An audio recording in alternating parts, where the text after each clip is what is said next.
C'est toujours Ramsès III dans Voix en poésie avec Violaine Vanoyek, Samia qui m'accompagne à la technique, et donc ce Ramsès III qui a résidé non pas à Thèbes mais à Pi-Ramsès, c'est-à-dire dans le nord de l'Égypte, la maison de Ramsès qui avait été fondée sur le site d'Avaris, là où avaient vécu les envahisseurs Hyksos, ceux qui avaient envahi l'Égypte quelques années auparavant. Alors Ramsès III y gouverna, bien évidemment, mais où lui-même habitait-il? Sans doute dans un palais construit à Cantyre pour la dynastie précédente.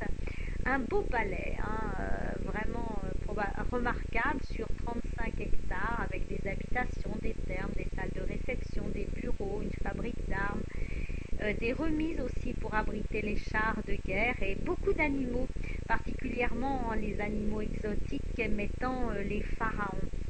Alors Ramsès III se fit édifier un palais personnel, un autre palais qu'il appela la maison de Ramsès et Kayounou, riche en victoire, et le roi finit par le donner au domaine d'Amon de Thèbes.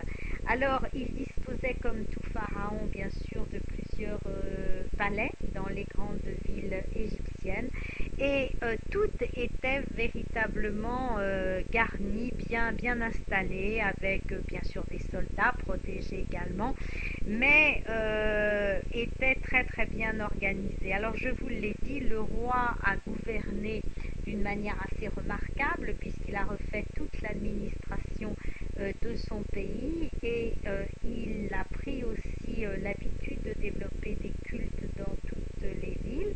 Il a fait restaurer les temples des dieux. Beaucoup de statues lui ont été élevées. Il était très attentif donc au bien-être aussi de son pays.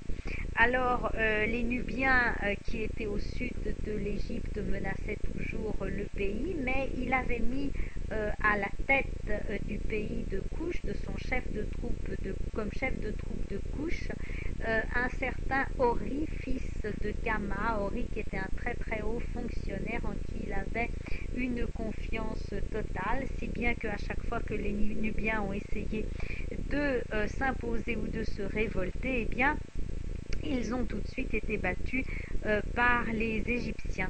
Et puis il y a eu bien sûr le temple de Medinet Abou, comme je vous le disais, qui est devenu une véritable institution où pouvait dormir le roi.